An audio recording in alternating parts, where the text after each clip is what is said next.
We continue now at the top of Daf Nun Vav Amud Aleph Meseches Shabbos. This is Shabbos Daf 56a. The Gemara here is talking about different people who it seems maybe in Tanakh that they sinned, but the Gemara says that they did not. So now the Gemara says anyone who says that the Bnei Shmuel Chatu, that the children of Shmuel sinned, Eino Elato, he's simply mistaken. Shenamar, like it says, Vayiki Zaken Shmuel Uvanav Lo Halchu B'Drachav.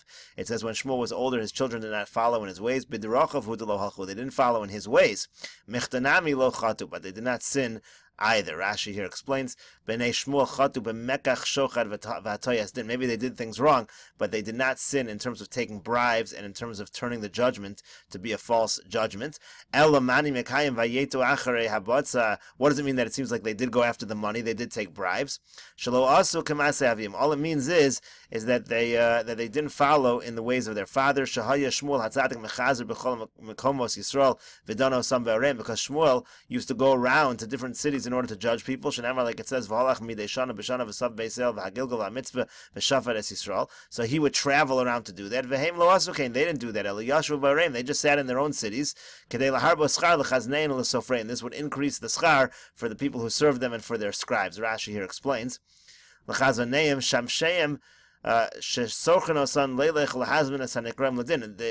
people that they would hire, and they would pay them to go find the people to call them over to judgment, so they'd rather stay in their cities, and this enriched the servants. Again,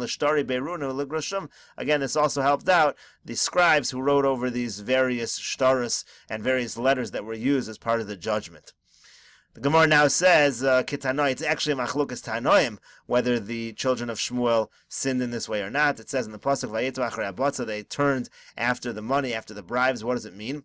So we're going to see a number of opinions in the Tanoim. Rabbi Meir, Omer of Meir says, Chelkam shalu b'fiyim. They asked for their portion explicitly. Rabbi Yehuda, Omer of Yehuda says, Milei hitilu al balei batim. We'll see what that means, but basically they gave merchandise to balei batim. Rabbi Kiva, Omer of Kiva says, Kupa yaseira shal meiser natlu bizro. They took an extra box of meiser by force. Rabbi Yossi, Omer matanos natlu bizro. And finally Rabbi Yossi says they took the matanos by force. Rashi here explains, first of all, Miloi hitilo al balei batim nosden lahem pragmatia lasuk, but they used to give merchandise to the balei batim to deal with, velosis lem schar, to give them money, wages. Mitoch kacha yanimshach livam lahatos din kashaboin lefneim. So because they were doing business with these people, they ended up being drawn after them to corrupt the din ladun, and when they had judgment, v'hainu chatam, and that is the sin that they did. Another opinion, chelkam shalu b'fiyam meiser rishon.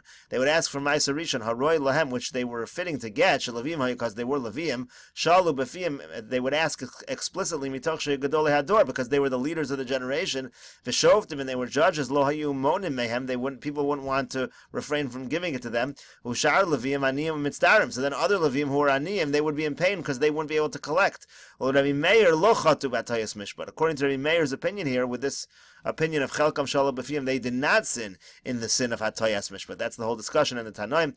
Kupa Yaseir, another opinion, they asked for an extra box. Yosem and Haroy, they asked for more than they were entitled to. And finally, the last opinion was Matanos, refers to the Zroa L'chayayim V'keva. They asked for the Zroa L'chayayim V'keva, which were portions of the animal of Karbonos. V'hem lo hayu kohanim. They were not really kohanim. Lish Nachrin, another version has it Matanos Levia. They asked for the Matanos, they took by force the Matanos that were due to Leviim, Kagon Meiser, for example, Meiser. Ukroksiv, and the pasuk says, V'nasan laKohen, it says you give to the Kohen, V'darshinan v'lo she'itol me'atzma. The drush is that they're not supposed to take it, and they're not supposed to ask for it. They're supposed to be given. B'shchitas chulin b'ferak hazor, that's in Shchitas chulin, v'uadin l'chol manas kahuna levia. This applies to all matanas of kahuna and levia. The Gemara now continues at the two dots. Amar Rav Shmuel bar Nachmeni, Amar Rav Yonasan. Rav Shmuel bar Nachmeni says in the name of Rav Yonasan, Kol Omer David Chat. Anyone who says David sinned, Eino Elato, is simply mistaken. Shenemar, like it says, Vahi David l'chol derachav maskil v'Hashemima v'gomer. David was always with Hashem. After Chet Bali Yadu Shechina Imo, you think that David did a sin and the Shechina was with him. Elamani Mekayim Madua Bazisas Devar Hashem Lasos Hara. What does the pasuk mean when it said evil? When it says that he did evil in the eyes of Hashem? Shabikesh Lasos V'lo Asa. It means that he sought to do this evil, but he never actually did it. Amar Rav says, Rebbe da'asi mi David mahapech v'darish b'zechusei de David. Rebbe, who came from David, would turn things over and try to darshan in the merit of David. Madua bazisas tevar Hashem la'asos hara. It says in the pasuk that why did you disgrace the word of Hashem to do evil? Rebbe explains. Rebbe says, Meshuna Ra'azu Mikol Ro Shabbat Torah. The word Ra that's used over here is different than every other time it's used in the Torah. Shekol Ro Shabbat Torah Ksiv Behu Vayas. Every other time it says that a person did evil, it says Vayas, and he did the evil. The Kan Ksiv La'asos, it says to do the evil. Shabikesh La'asos V'lo Asa. He sought to do it, but he didn't actually do it. Again, this is referring to the sin that he did with Uriah and Bathsheba. So now the Gemara continues to explain. As Uriah hachita hikisa b'chorev. The sin that's described is that he killed Uriah with a sword. Now, he didn't really kill him, of course, directly. He sent him to the front lines, and he was killed by the enemies. And then he took Uriah's wife Bathsheba. So he explains, Shahayalach laduna b'Sanhedrin. You should have judged him in the Sanhedrin, v'lo danta. You didn't judge him in the Sanhedrin, meaning he was fit to be killed in the Sanhedrin, but not the way that you did it. V'yas ishto lakachta l'chol isha. It says you married his wife. Likuchin yesh l'chaba. We darshan again that it was a halachically proper marriage. D'amar Rav Shmuel bar Nachmani, Amar Rav Yonasan, because Rav Shmuel bar Nachmani says in the name of Rav Yonasan, Kol hayotze l'melchemes beis David, everybody who would go out to war from David HaMelech's kingdom, Kosev, get krisis l'ishta, he would actually write a get to his wife. Shenemar, like it says, V'saseres charitze acholav ha'ela tavi l'sar elef v'sachecha tifkod l'shalom v'es aruvasam tikach. This was an instruction that was given by Yishai to his children, and it says aruvasam tikach, and we darshan, what does that mean? My aruvasam tani Rav Yosef dvarim hamuravim beino leveina. It means the kiddushin. So essentially, it means that he advised his children, and David HaMelech advised all of his soldiers to give a get to their wives before they would go out to war, and therefore it was not halachically a problem. He wasn't actually marrying an Eshes Ish when he married Bathsheba. Continues to darshan Rebbe, V'osa rakta b'cher b'nei Ammon. You killed him with the sword of the b'nei Ammon. Again, you sent Uriah to the front lines, and he got killed by the nation of Ammon. Macher b'nei Ammon iatonena shalav. Just like you're obviously not punished for things that are done, for murders that take place by the sword of Ammon, af Uriah hachiti iatonena shalav. So too, you will not be punished for the situation with Uriah hachiti. So that's how Rebbe darshaned that he was essentially innocent of these sins. My time, what's the reason why you're not punished for killing Uriah? Mord b'malchus have it, because really Uriah was a mord b'malchus. He rebelled against the king. Damar lei, because he said to him, V'adoni Yoav v'avdi Adoni al pnei hasad echonim, because he was told to stay back initially, and Uriah protested. He said, no, I don't want to, because my servant Yoav and the other servants of my master David HaMelech, they're all going out into the field, so why should I be able to stay home?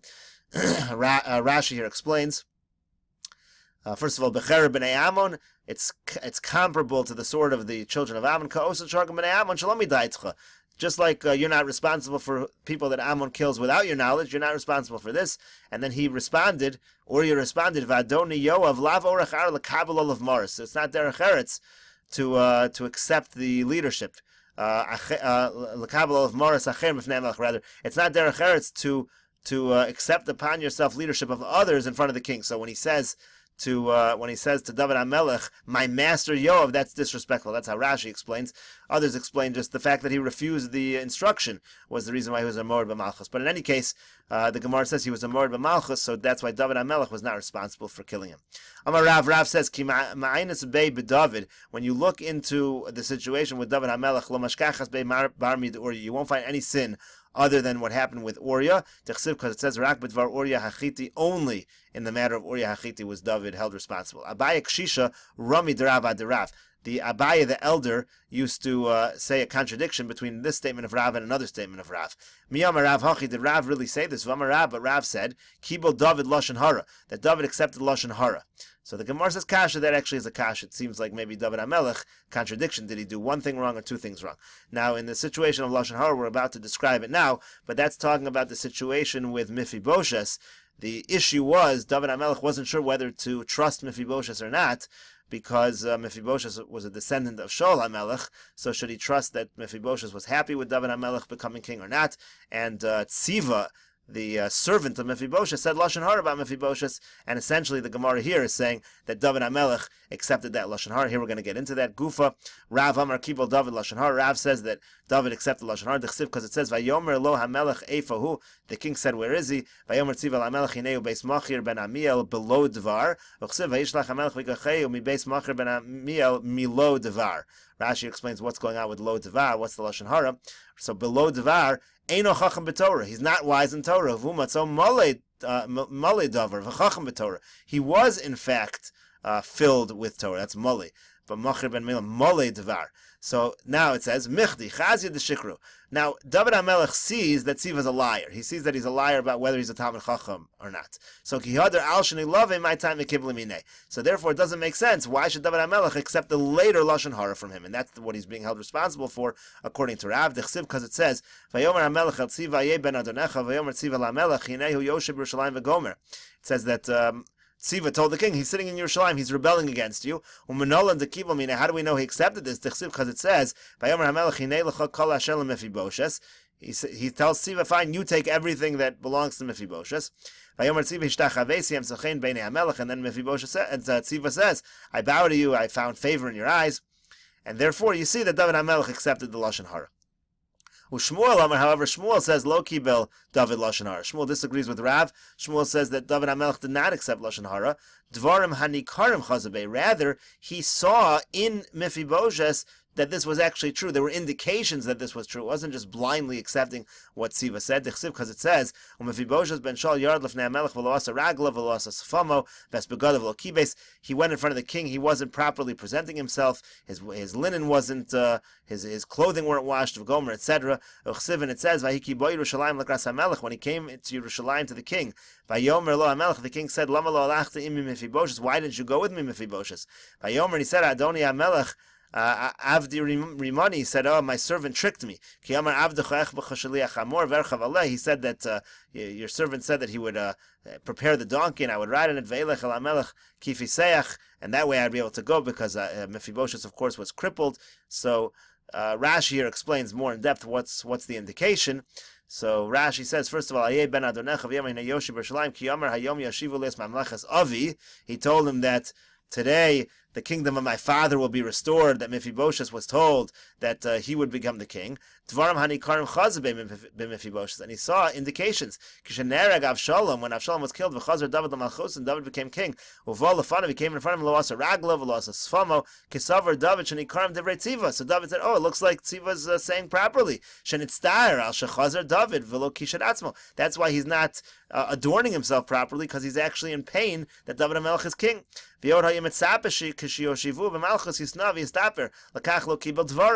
also he was waiting for the fact that when he would become the king, he should get himself prepared, look nice. He answered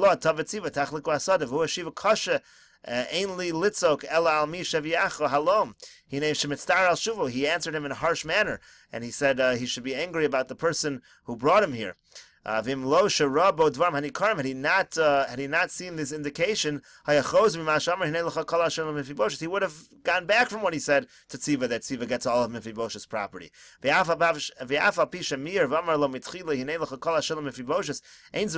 he calls David, the initial thing, according to Shmuel, the initial giving of the property of Mephibosheth to Tziva, that didn't mean he accepted anything, because David wasn't yet king. So obviously the matana was nothing. So the way Rashi understands Shmuel is that David HaMelech initially gave everything to Tziva, waiting to see how things were, and then when he saw Mephibosheth come in front of him, and Mephibosheth was not dressed appropriately, and he spoke harshly, then he decided that indeed perhaps he was correct in what he did. That concludes Daf Nun Vav Amud Aleph. We'll continue with Daf Nun Vav Amud Beis in the next video.